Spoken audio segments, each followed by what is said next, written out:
Hello, everyone, from wherever you are joining us. Welcome to this webinar on global trade, industrial policies, and climate negotiations. What's in it for Africa? It's organized by the Africa Climate Foundation, ACF, and the Firoz Lalji Institute for Africa at the London School of Economics, LSE. My name is David Luke. I'm a professor at LSE. We're happy to collaborate with ACF to produce a series of briefs investigating key policy issues at the trade climate nexus with a distinctly African lens. The two institutions have published an inaugural collection of briefs on trade and climate sustainability 2025.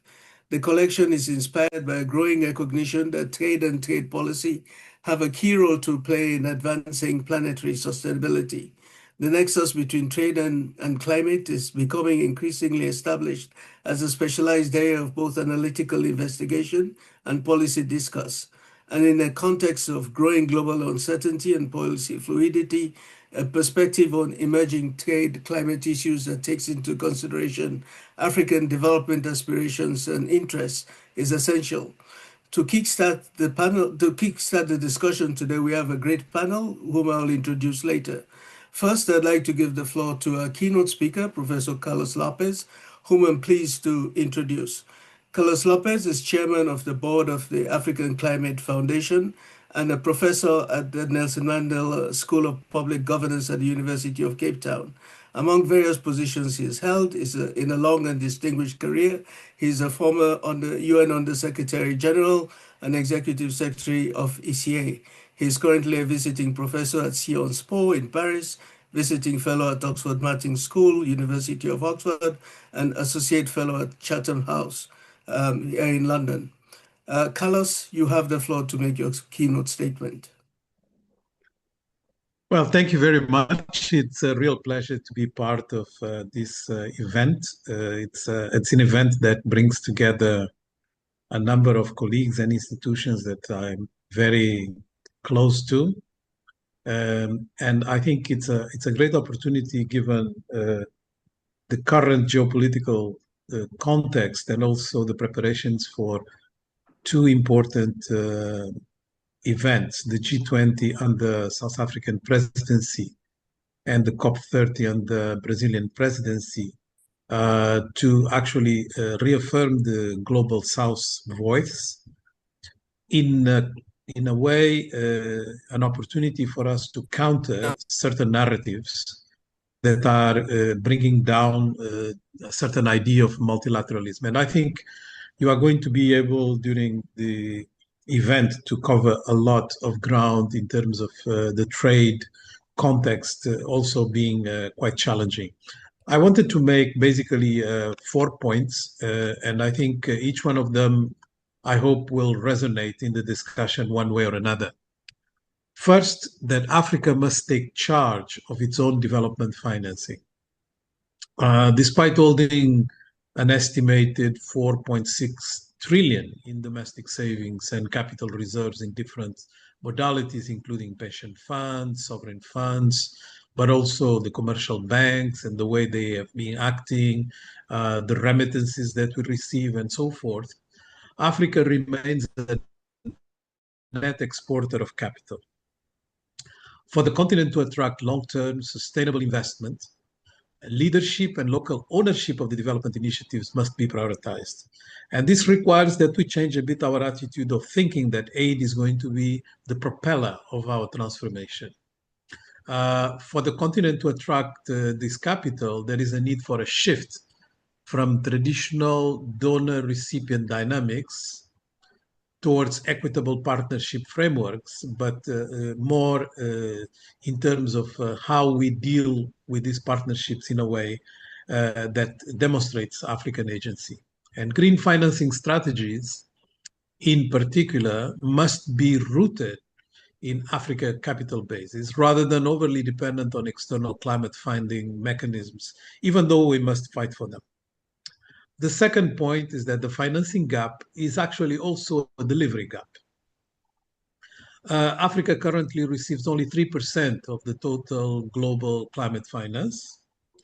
and less than 10% of that reaches the local stakeholders, the cooperatives, the small and medium enterprises, the subnational authorities, etc., that are also engaged in climate action but receive very little of this already quite scarce funding.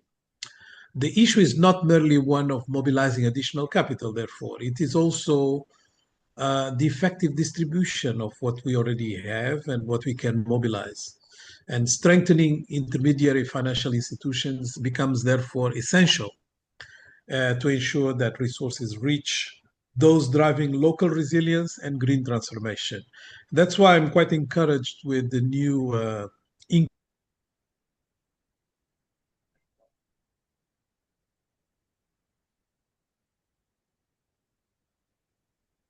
issue of trying to mobilize capital, yes, but also trying to make sure that its distribution is done in a very different way from what we have operated so far. And for that, of course, we have to complement these efforts with an international fight. And that international fight is one for regulatory reform, which is my third point, regulatory reform that is absolutely imperative for scaling up finance. The prevailing global regulatory frameworks, such as the ones of the Bank of International Settlements, known as Basel III, that were put together after the 2008-2009 crisis to basically waterproof the banking system, given the risks that have been observed and the risk-weighted asset rules that were observed during the crisis of the subprime crisis, is a framework that basically penalizes African investments. It imposes inflated risk premiums that do not reflect actual market fundamentals. This was not intention, so it's not a plot, but it is the collateral damage that is provoked by not taking into account the characteristics of the most vulnerable. And this systemic bias raises borrowing costs across the continent, as we have seen. And of course, they've been exacerbated even more after the pandemic. At the same time, domestic policy environments, they often lack the coherence necessary to attract large-scale green investment. So we need to reform international and national regulations at the same time to better reflect Africa's climate investment potential and therefore be able to position Africa in a very different place from where it is right now. And my last point is about innovation. And innovation is often considered in Africa as not sufficient. I would argue that innovation is not the problem. Scaling innovation is the problem. Africa already possesses a growing number of successful pilot initiatives. We indulge on that, actually, including the pilots on people trying to sell the passing of commercial costs to Africa with the so-called blended finance mechanisms. And I think if we go into these innovations, debt for nature, debt for development swaps, technological integration for climate solutions, etc., we will see that these pilots are really very, very limited in terms of their impact because their scope is already constrained by all sorts of conditionality of those who have been involved and provided, but also because we really are using this as a cop-out not to have scale. And the main constraint, therefore, is scale. Aggregating projects, standardizing instruments, advising regional capital market integration, etc. So all of these are priorities. And I think to meet the continent's mitigation and adaptation needs, more adaptation than mitigation, obviously, green finance tools must move beyond boutique applications and achieve systemic relevance. And for that, the most important fight ahead of us is to make sure that we navigate with smart interventions the current unfolding of new forms of protectionism. And that's where trade comes in, and that's where negotiations become extremely important for us to be able to introduce these various elements into the equation in what one can call, and I like to call, smart protectionism. Because you cannot practice anymore rude protectionism, but you can certainly do, like the powerful are doing, smart protectionism in light of all the changes that are occurring. Thank you for giving me this opportunity to share some points that I hope are going to be useful for your discussion. Yes, and thank you too, Carlos. I think your remarks touching on these four key areas in relation to how we can think differently about finance would complement very well the discussion on trade that we're about to begin.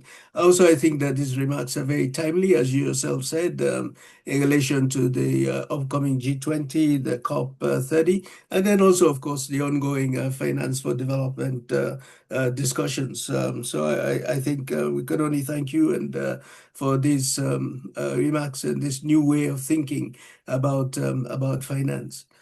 So now let me turn to our panel, and we have three colleagues who are going to be part of the discussion focusing on trade. And let me briefly introduce them. I'll start with Colette van der Ven, who is an international trade lawyer and policy expert specializing in sustainable development. She's founder and director of Tulip Consulting, a boutique Geneva-based consultancy. Colette advises the public sector on legal and policy issues at the Trade, Environment, and Development Nexus. She's also a visiting lecturer in international law at the Granite Institute in Geneva, where she teaches the Trade Lab International Economic Law Clinic, and a visiting research fellow at the Firoz Lalji Institute for Africa at LSE. Previously, Colette worked as an international trade lawyer at Sydney Austin's International Dispute Settlement Practice, representing governments in their disputes at the WTO. Colette holds a Juris Doctor from the Harvard Law School, a master's in public policy from the Harvard Kennedy School of Government, and is a member of the New York Bar. Oluwasola Omoju is an economist and senior research fellow at the National Institute for Legislative and Democratic Studies in Abuja, Nigeria, where he provides research and policy support to the Nigerian Parliament. He has experience working on energy and climate policy, public financial management, African trade policy, macroeconomic modeling, and applied development economics. His current research interest lies at the intersection of climate and trade policies with reference to Africa. He has participated in several high-impact research projects on this topic. He was part of the LSE Africa Climate Foundation team that assessed the economic and trade impacts of the EU CBAM on Africa and the economic impacts of a shipping carbon tax on African countries. Oluwasola holds a doctorate degree in applied energy economics from Xiamen University in China. And then finally, William Davis is a visiting fellow with the Firoz Lalji Institute for Africa at LSE. He's an economist who has worked for over 14 years on international trade and climate policy with over 30 publications in these areas. Previously, William served as a senior economist at the Natural Resource Governance Institute, where he led economic policy research and authored several publications, including on mining and the energy transition in African countries. His earlier roles included being policy analyst at the UN Economic Commission for Africa. So let me turn to you first, Colette, to set the stage. How do recent global trade policies impact Africa's industrial and export strategies? Colette. Thank you, David. Hi, everyone. This is really, I think, a good question to start with as we continue the discussion that Professor Lopez had already also introduced on issues related to industrialization and climate and trade and finance in Africa, which is such a large topic, which I think we can spend the whole day talking about. But just to really set a bit of the context for this discussion, so there are really I would say three key international developments in global trade that are having an enormous impact right now on the opportunities and challenges for Africa's industrial policy, also in the context of climate. The first one is everything that's coming out of the US administration, the Trump administration, the tariff issues, which were very much in the forefront of the international headlines back in April. As many of you may recall, the Trump administration has imposed, or at the time announced, so-called reciprocal tariffs on a number of countries, reflecting the trade deficit, the bilateral trade deficit, with the focus only on goods. And a number of African countries, in fact, 20 African countries, have been included in higher tariff rates, ranging from 11% of imports for Cameroon to 50% for Lesotho. Those have since been put on hold for 90 days. But starting the 8th of July, that 90-day period will be over. So that has created significant uncertainty in the context of export for many African countries, especially because it essentially eclipses the AGOA program, under which many African exports to the US have benefited from a zero tariff. So the implications for that will vary depending on the types of exports from different African countries, the size of the tariffs that have been imposed on the countries, as well as the exemptions. For example, energy and critical minerals and rare earths will be exempt from this. But that is one really important development.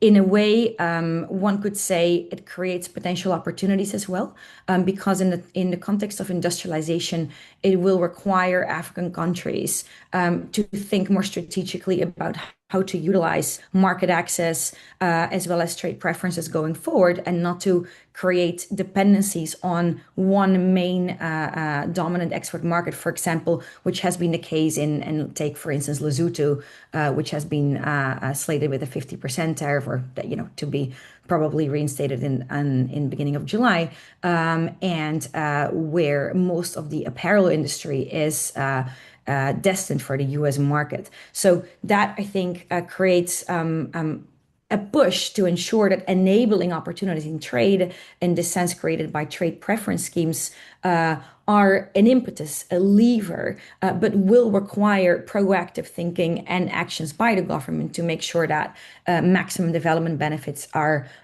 taken up. So that's one. The second one is the development of green trade measures. Those have been very much at the forefront, especially under the EU Green Deal. The EU is a leader on some of those green trade measures.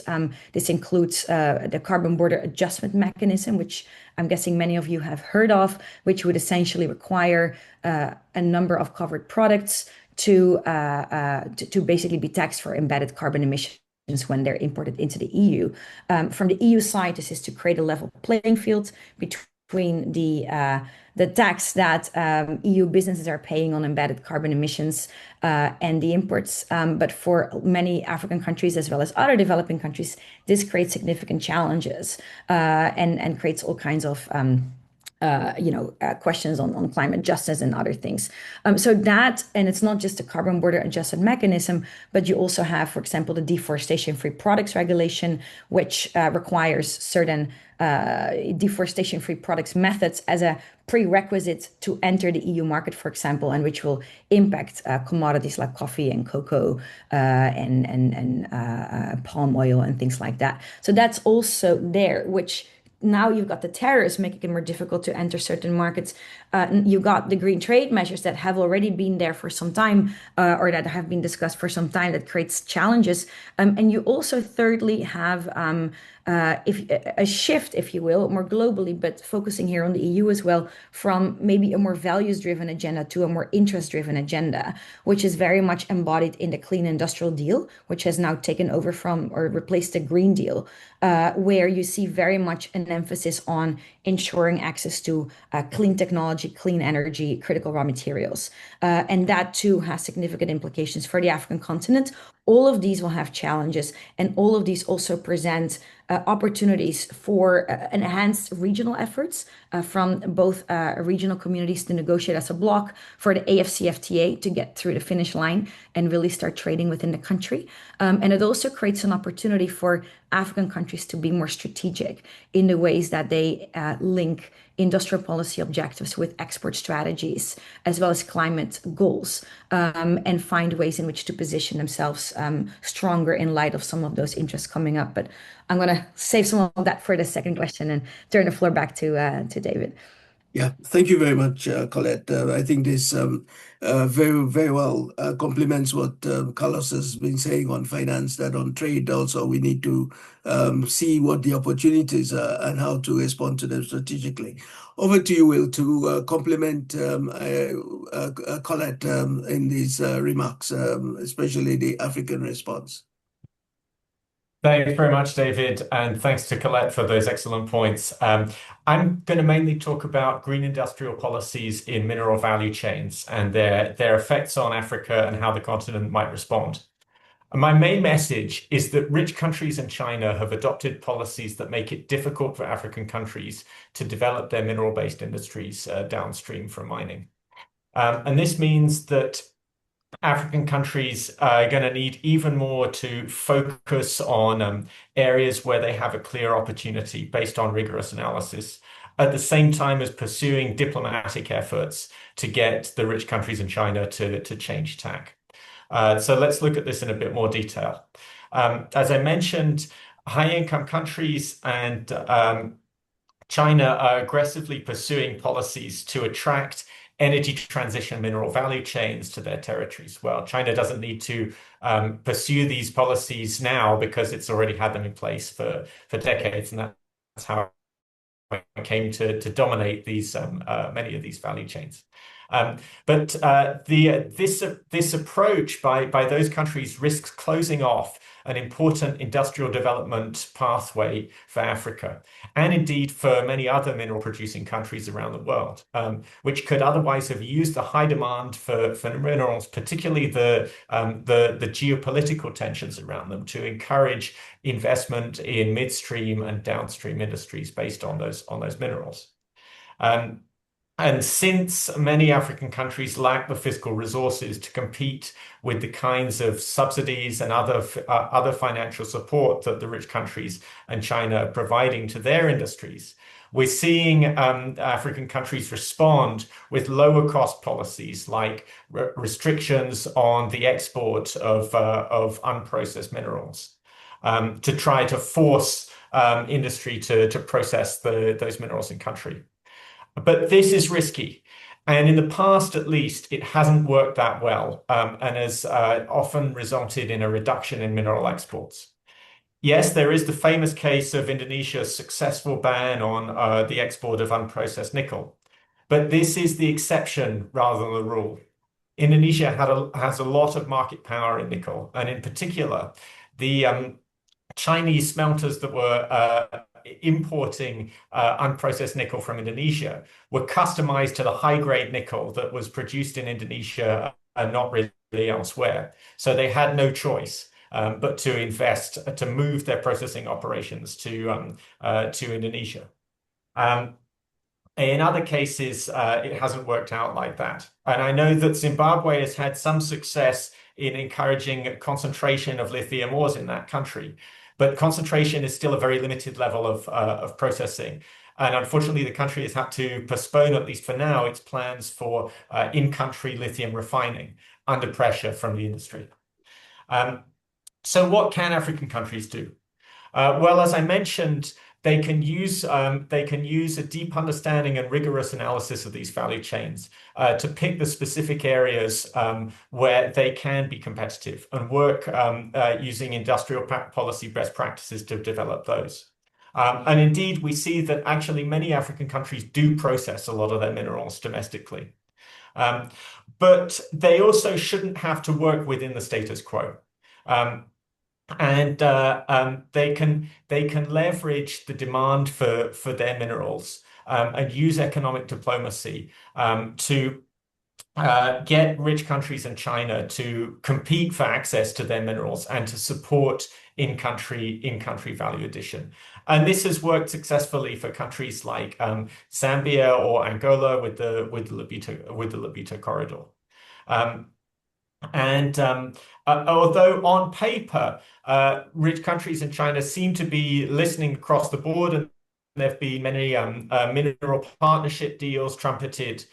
In practice, many of these deals remain non-transparent or vague, particularly on issues of value additions. And indeed, those countries' domestic policies risk undercutting whatever commitments they've made as part of the partnerships. So, in conclusion, Africa can and should demand a better deal on transition mineral value chains. Thank you very much. Yeah, thank you for that, Will. I think you touched on this issue that Carlos Lopez raised earlier about smart protectionism and some practical ways that to go about this. I think you've thrown out some ideas here. But fundamentally, what you're also saying is that these critical raw materials can provide a basis for a pathway towards industrialization, at least as far as these raw materials are concerned. So again, complementing what Colette earlier said about the shift from a value-based approach to more transactional, interest-based approach, and the need for strategic thinking, both from Carlos and also from Colette. Now, I'd like to turn to Oluwasola Omoju. Sola, let me begin by asking, what role should African governments play in shaping the just transition frameworks to protect local industries, jobs, and grow African economies? Sola. All right, yeah, thank you, David, for that interesting question. I think, as we all know, there's currently several transitions happening around the world. We have the energy transition. We also have general economic transition. So, and from some of the research that we've done, it's quite apparent that the energy transition, we have disproportionate effect on developing countries, and in particular, African countries. From our research that we did on the CBAM, it was quite clear that the CBAM, we actually have a disproportionate negative effect on African countries compared to other parts of the world. And also the recent work we did on the South African Just Energy Investment Plan also shows that even within countries, the energy transition, we have differentiated effect across sectors and across different segments of the society. So having recognized this, I think it's quite very important that governments play a very key role. Right, but I think the general thinking about when we think about the just energy transition is actually looking at how do we actually mitigate the negative effect of this transition. But I think it's very important that we need to start thinking beyond that, rather than thinking about how do we actually mitigate the negative effect of this transition. We need to start thinking about how do we develop an inclusive economic system, right? So in this case now, we're not trying to probably be kind of like reactive to the energy transition, but to actually put ourselves probably at the forefront. And the government has a strong role to play in this regard. I think one of the things that the government needs to do is there's need for a very comprehensive national strategy, economic strategy that align with the principle of just transition. And this actually have to be based on local peculiarity or local condition, right? That is very important. And there's also need to actually promote green industrialization, right, and also to protect fair labor rights. And at the heart of this is actually the issue of social protection and community engagement, right? Just as Professor Lopez said during his keynote speech, right? I think we actually need to give powers to actually the local communities, the local workers that are actually driving this change at the local level. And lastly, I think the government also need to come up with framework to mobilize resources to invest in clean technology And I think to a large extent, we actually need to start looking inward, right? I think because if you look, I think this report that was released recently about global investment in clean energy, and you can see, of course, global investment in clean energy has actually increased in the past few years, but actually Africa accounts for a very insignificant amount of this. So we need to start thinking about how do we attract investment in clean energy to also support and also at the heart of this, very important, is the issue of regional economic integration, right? So we need to start thinking of how can we harness the scale of the region to actually see how we can actually promote green development in African countries. Thank you, David. Yeah, thank you too, Sola, for this. And I'm actually seeing here a remarkable meeting of minds from everything that we've heard so far in terms of strategic thinking. Again, I think this is coming out in these remarks that you've just made. You're, saying that the energy transition is with us; it's not going to go away. And I think you're bringing back the role of government, the role of the state, the intentionality of the state. I think Carlos did refer to African agency, but I think this agency has to be driven by the state. I think this is what you're saying in a very intentional way. So, Sola, let me stick with you and don't speak up from where you left off, because you also said something there about regional integration. So let me ask you to expand on this. What role for regional integration in fostering sustainable industrial development? This was something that Colette also touched on, but perhaps you could expand on this aspect as well. All right, thank you, David. Yeah, regional integration actually possesses great potential for sustainable industrialization in Africa. If you look at some of the data that have been presented by the IMF, it shows that intra-African exports are largely manufactured goods. So when African countries trade within themselves, they actually trade more in semi and largely manufactured goods compared to when they export to the rest of the world. So most of Africa export to the rest of the world are actually primary commodities and raw materials. So there was actually this idea that promoting regional integration, particularly now in the context of the ASCFTA, will create opportunity for large and more competitive African market. However, this actually depends on so many things. There's need for the development of regional infrastructure. When we think about electricity, when we think about road, I think that is extremely very important. And it's also very important that a large and more integrated market can attract foreign direct investment in the continent and also support the growth of new industry. However, I think this actually requires some very intentional action by African governments and also African regional organization, the African Union, and also the regional economic organizations. So in terms of probably strong industrial policy coordination, I think that is very important. And also regional integration can actually help in terms of like skill development, technology transfer, just to support industrial capacity and innovation within the continent. So I think regional integration actually possesses very significant potential to support green industrialization in the continent. Yeah. Thank you also, Sola, for these remarks. Again, highlighting for us what the potential for Africa looking inwards. Again, coming back to the smart protectionism notion, Africa looking inwards, or trying to overcome the bottlenecks towards regional integration, but making use of the regional market.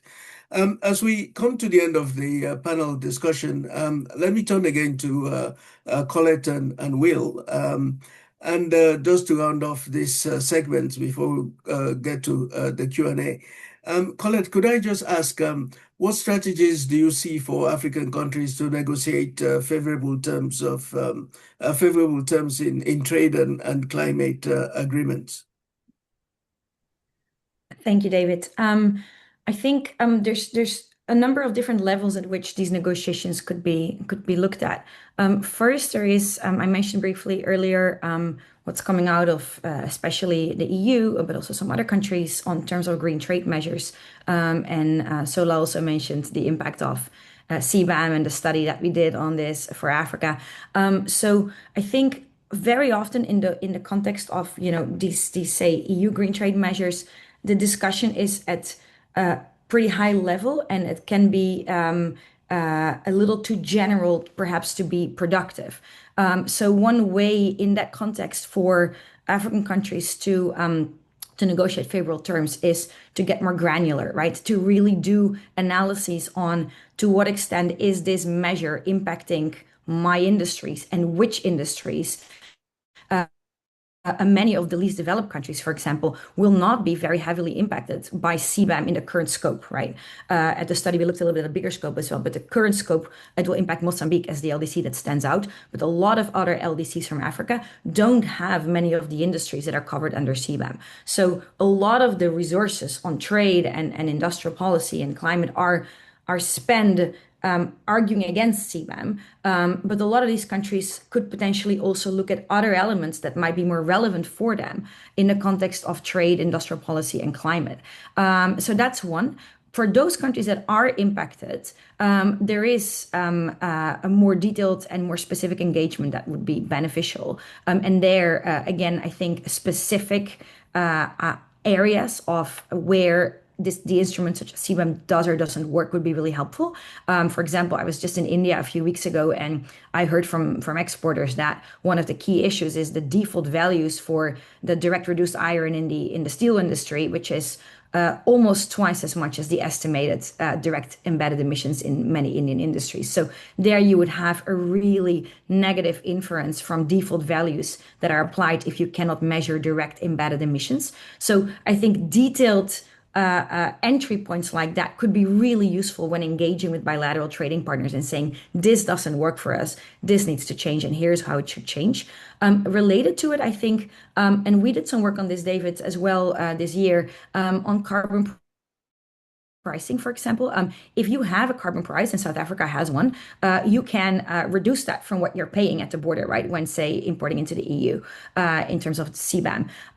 But as we looked in that study, carbon prices may not be the right instrument for all African countries because it depends on sufficient supply and demand and other issues, infrastructural things. So looking at where perhaps an instrument may be too narrow, may not work, and may not take into account the existing efforts already taken in many African countries to address climate change, that could be another area of potential engagement. So really get that recognition and not be limited to an instrument that's very descriptive in terms of what could be looked at and what doesn't. Then I think a second point is, and this is aligned with what already many of the speakers have said, but there is a need to go beyond reactive approaches towards more proactive approaches. These instruments like CBAM take an enormous amount of resources, which isn't necessarily always what's required. So how can the starting point be not, say, CBAM, but nationally determined contributions of an African country as the climate priorities, and then working from there, and then making sure the resources are better aligned with those priorities. And if CBAM is connected to that, that's great. But if it isn't, then maybe that's the wrong focus. So I think that's another area of importance. And Professor Lopez, I think, also mentioned mitigation and adaptation. The importance of adaptation in addition to mitigation. That is a priority that has to keep being emphasized, as well as other specific priorities. And then I think finally, in the context of the scramble for critical raw materials, as well as this shift, right, towards a more transactional world, there's a huge opportunity for African countries to set the terms to renegotiate. You have, for example, from the EU side right now, there is a new partnership instrument that they're rolling out. Now the first one is being negotiated with South Africa. It's called Clean Trade and Investment Partnerships. And the Commission went to South Africa to basically set the ground terms for this. We haven't seen the text yet because it's not out yet. But here is an instrument where the EU is essentially saying we want to have access to green hydrogen, as well as platinum reserves and a few other things. And in return, there is this investment package, right? So I believe in the context of the South African CTIP, it's The EU has pledged 4.7 billion. Part of it is global gateway investment, and that investment can help develop green hydrogen, create jobs, skills, etc., etc. But I think it's important in this context of opportunity where the whole world wants many of the minerals that African countries have to really set the terms as the African countries. And to set those terms by saying, here's what we need, right? Here's what we want. And that could include, for example, in the context of green hydrogen investments, making sure that not all of that is earmarked or going to the export markets, but that some of that green hydrogen investment stays within, say, South Africa or within the region. So it can go to abating hard to abate industries also in Africa. So you don't get a situation where all of those clean energy, renewable energies are developed for the export market, whereby it remains more difficult for some hard to abate African industries to decarbonize. So there is an element here that I think needs to be explored, and where there is a huge negotiation opportunity for more equitable partnerships, as Professor Lopez was also saying. So I think it's an enormous opportunity for Africa to really identify, how do we do this? What do we want? And how do we make sure that the terms of these deals are such that the African continent can get maximum benefits? Thank you, Colette. High level of granularity, strategic thinking, opportunities, role of the state. I think all this is coming together to give us a picture of where we stand in regard to trade and climate sustainability and responses needed from the African side. Finally, let me turn to Will Davis, and Will, just to ask you to round this out. What role for carbon markets and other green financing mechanisms for green industrialization in Africa? Thanks very much, David. I'm going to speak about carbon markets only due to time constraints. My main message is that although there was agreement at COP29 for countries to transfer carbon credits to meet their national climate mitigation targets, there's still important unfinished business to ensure that these markets contribute to sustainable development in Africa and elsewhere. Just to start, so Africa can benefit from the existence of carbon markets and from selling carbon credits within the continent and beyond. And these represent an important opportunity to fund environmental conservation work that could create jobs and improve the local environment. But the risk is that if carbon credits being sold are low quality, they could facilitate fake decarbonization by firms and governments around the world, meaning that actually global efforts to tackle climate change go slower. Africa since the continent is expected to be one of the hardest hit regions by climate change and is already suffering a great deal, this is a key concern. In addition, concerns about the quality of carbon credits are actually one of the main factors that have undermined carbon markets, specifically in Africa. So both from a financial perspective and an environmental perspective, it's in Africa's interest to insist on the highest standards in carbon markets. In order to ensure high standards, we need to make sure that carbon markets are properly regulated at international level. And I want to analyze a little bit the status quo and why it's not adequate. So at the moment, carbon credits are often certified by supposedly impartial non-profit organizations to show that they really do represent a reduction in greenhouse gas emissions that is claimed. But these organizations that do the certification collect fees, often from project issuers, based on how many credits they certify. And although they don't turn a profit, they depend on these fees to pay their bills. And so they have an interest in winning repeat business from those issuing the credits, which creates a conflict of interest. There's also a conflict of interest for the credit purchasers. Both issuers and purchasers may have an interest in being able to claim that they are acting to tackle climate change at low cost, whether that's the reality or not.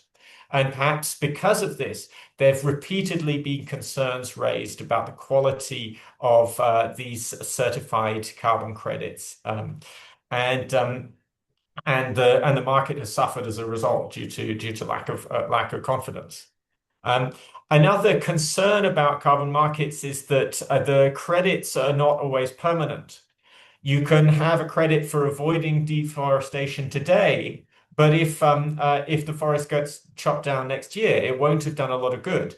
But the emissions that you're paying to offset in inverted commas, they are permanent. And so again, where carbon credits are impermanent, they facilitate a kind of fake decarbonization. Another weakness is that the social impacts of carbon projects can sometimes be negative, and this is often not taken into account. Now, the UN climate negotiations culminating in the latest agreement at COP29 did put in place standards to address all of these issues. We'll see how adequate they are as time goes on. But what's missing is that the UN standards only apply to the trading carbon credits between countries. They don't apply to voluntary carbon markets where the purchasers are individuals or firms. Which is really up to now. That's most of what the voluntary carbon market is, and so this is a clear gap that Africa should seek to address, and demand that it's addressed on an international level. Yeah. Finally, if a high quality system for voluntary carbon credits can be agreed, it's arguable that these should be accepted by carbon border adjustment mechanisms, which could cut the cost of compliance for African and other exporters. Also, a greater degree of transparency about fees for carbon credits could help Africa to get the most out of the credits it sells. And there's some evidence that Africa is getting shortchanged in terms of what African issuers are paid for credits compared to what issuers from other countries get paid. Thank you very much. Yeah, thank you. Well, so in a sense, we ending this panel discussion where we started going back to finance, and one of these innovative areas that Carlos Lopez talked about in relation to how carbon markets could be made to work in Africa's interest. So I'll now like to open the floor for Q&A. Please state your name and affiliation. You can also post your questions to the Q&A box. I also have one request I'd like to make to our audience. Please also put in the Q&A box any policy issues relating to trade and climate sustainability that you think we should research. We will appreciate this very much, as the ACF is currently undertaking an exercise to understand future sustainable development trends, and it will be useful to get your input in this way. So I'll take as many questions as possible, and the panel will respond at the end. So the floor is open for questions.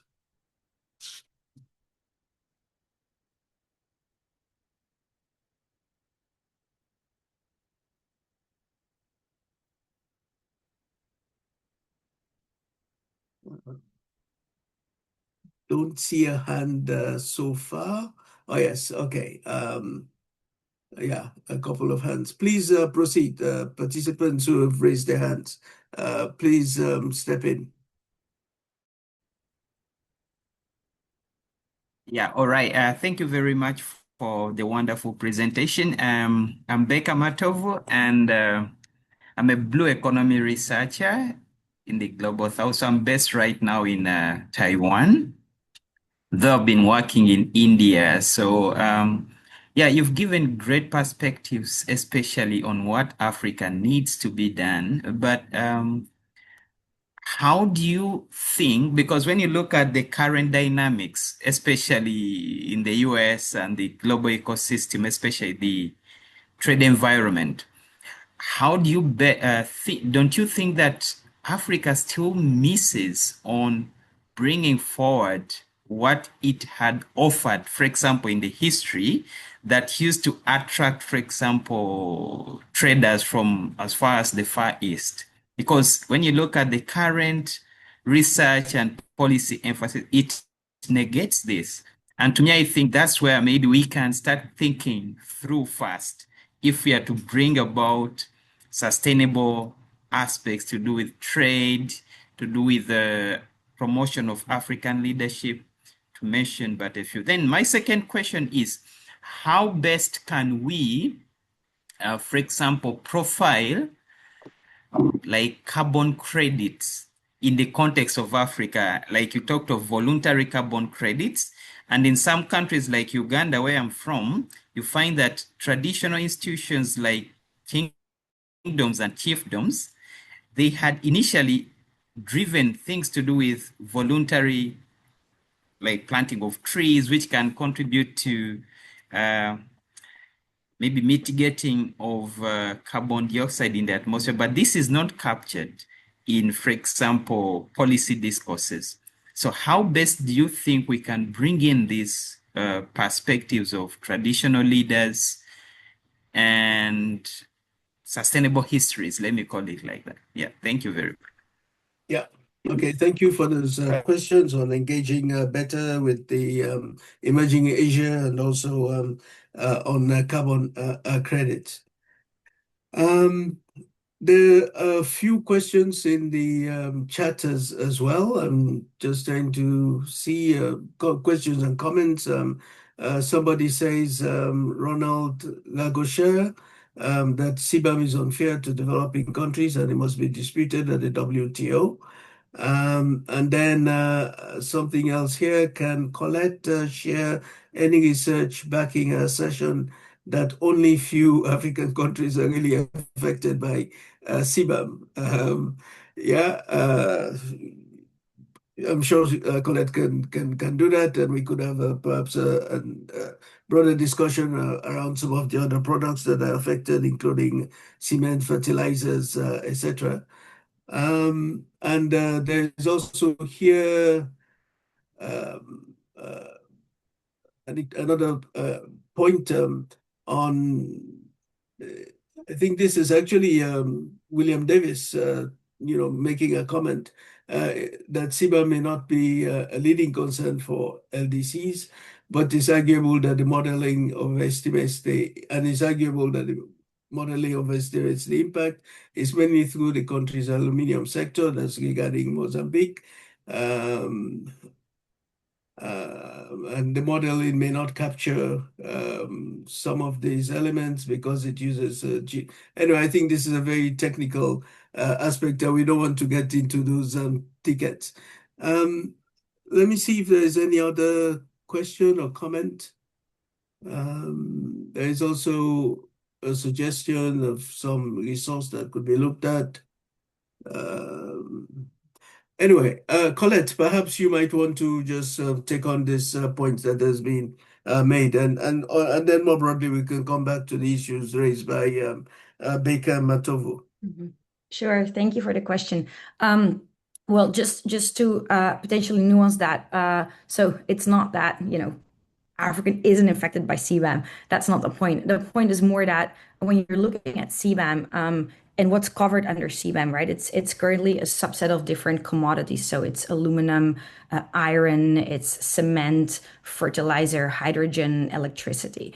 And the first step in getting a better sense of to what extent an instrument like CBAM actually impacts a country's export would be to look at a country's so-called exposure, right? So you would first need to know whether that country is actually exporting the commodities covered right now by the scope of CBAM.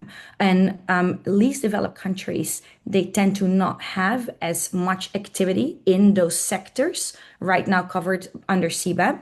Mozambique is an exception, right? Mozambique is highly impacted by CBAM. And you've got the World Bank, for example, that has a database where they look at countries' exposure to CBAM. They look at both direct and indirect exposure. And you can go there. There's a link. I send a link to a paper that has a link to the database, so you can look that up. And there, basically, they have a list of which countries are most impacted under CBAM and which ones are least impacted under CBAM, and they classified it by basically different countries around income. So in the African continent, South Africa is highly impacted, right? South Africa is also not an LDC. And on the LDC side, Mozambique is the one with the highest exposure level. So that would be something really important to measure for each of the countries, because if the country is not active in these industries or is not active in these industries in the export market, the impact would mostly be indirect, right? So that is something important. A second thing to look at when looking at exposure and things like that would be vulnerability, right? So one is how much you're exporting, but the other one is how well would you be prepared to actually remain competitive within a world covered by, or a market covered by CBAM, right? And this would look at, for example, the ease of decarbonization of the covered industries, the existence of different regulatory instruments like carbon prices that might mitigate some of this, as well as, for example, infrastructure like monitoring and verification infrastructure and things like that. So the idea being is not the point, that Africa is or isn't impacted. Of course, the African continent is impacted by CBAM, right? But it's really to nuance that a little bit, right? So to go from that more general, this instrument is terrible, let's put all of our resources into fighting that, towards perhaps a more pragmatic approach, which says, all right, this instrument is there, it's gonna be there. Let's do an impact assessment on how that implicates the industry of this country. Like, what are the vulnerabilities? What are the risks? What are the opportunities? And perhaps that could be the groundwork to develop a more pragmatic approach of engagement, a more specific one, right? So that's essentially the point, and I'm happy to engage on this also offline. Yes, absolutely. I was going to suggest that the question Yes. is Maria Ogbogu, who is known to us very well. So you and Maria could do a bilateral on that. There are a few other questions that have come up. Yasmin Ismail asks, this is a question on value addition and critical minerals, that Africa has a mining vision which looks into potential intra-African corridors and provides national and continental guidance, but it is missing a strategic continental approach for engagement with developed countries and China, and how to collectively develop a smart protectionism driven strategy. In other words, have a collective vision for those emerging partnerships and key negotiation rooms and opportunities. Can this be a way forward, and how can we develop this quote unquote fast, as I don't think we have time? This is, as I said, is from Yasmin Ismail.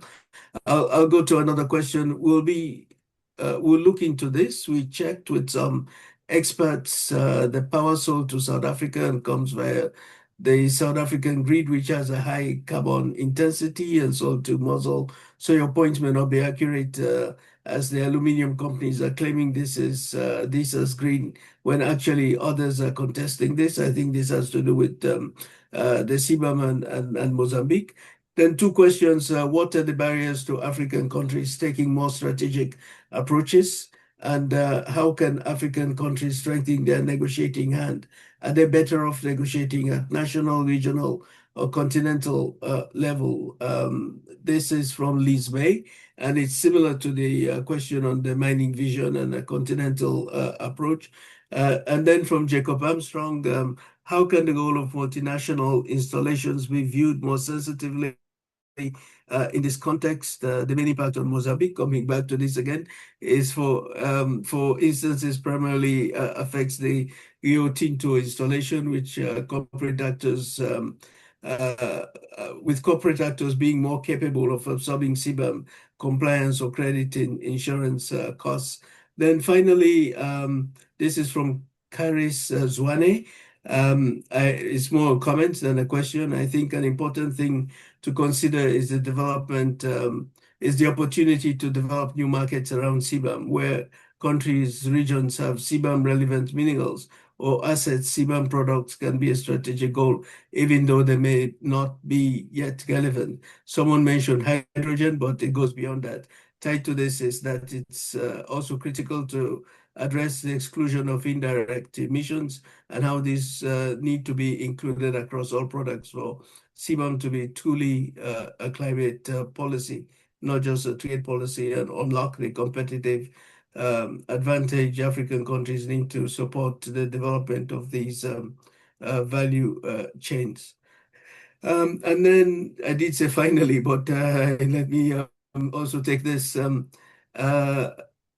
the question is, could a panel have more reflection on the regional mechanisms to negotiate trade for regional common green investment, trade and outcomes rather than bilateral investment treaties? I think all of these we're not going to be able to do justice in the remaining time, but we'll take note of this. As I said earlier, we're undertaking a reflection to look to see what kind of work we'd like to do in the future. So I think we'll go through these more closely. But perhaps what I could do is to ask all the speakers um, to touch on some of these issues that have been raised by way of making closing remarks, recognizing that we're coming to the end of our time. So please be very brief. I'll start with you, Carlos, perhaps also to give your take on how this the discussion has emerged and the action that we are getting. Thank you. No, thank you. I really enjoyed the interaction, and the questions also pointed in the direction of concerns on how the way Africa is treated in different perspectives. The carbon markets being one. It is true that voluntary markets are basically not working because they are not a market in the real sense. The incentives are not the market incentives that you would expect. Therefore, the asymmetric dimensions come to fore. And also the CBAM, because the nature of the CBAM may have the best of intentions in terms of climate, but it is a unilateral decision insofar as the WTO rules are concerned. So now this is the issue that one should discuss, because it just reinforces this idea that even with the best of intentions, Africa is treated as a compensating partner. So you put the rules, you establish the rules without proper participation of the continent. It affects the continent, and then you kind of compensate with the measures A, B, and C. Aid being obviously the most obvious one. And in times of decline of ODA and in times of rule books being thrown out by those who actually helped put it together, it's the moment for Africa to exercise the agency that all the speakers have mentioned in different ways. Thank you. Yeah, thank you, Carlos. Colette, closing remarks? Thank you, David. And I wish we'd had more time to engage with some of the really interesting questions.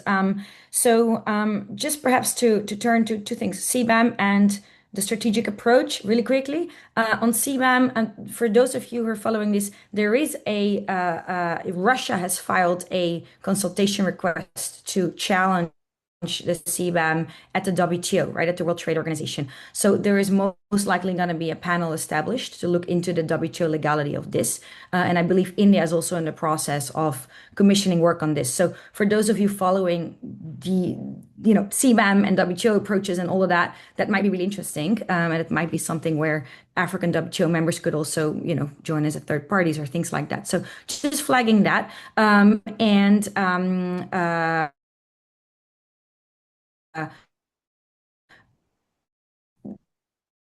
Flagging chat. This is about direct versus indirect emissions. Direct emissions are really high in the aluminum sector.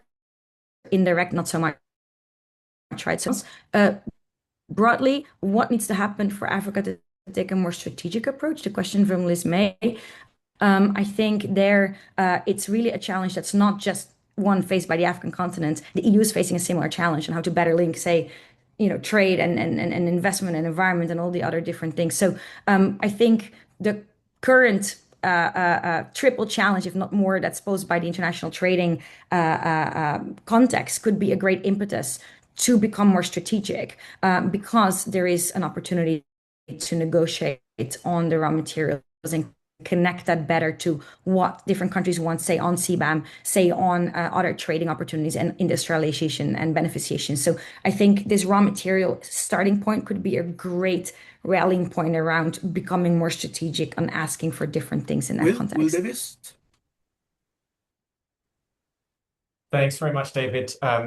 Yeah, I think we've all really been on the same page in terms of the need for Africa to exercise agency, to demand a better deal, and to leverage the position in the global economy. My remarks have largely focused on a position in transition mineral supply chains that it has, and the kind of the geopolitical competition that exists at the moment that Africa can exploit.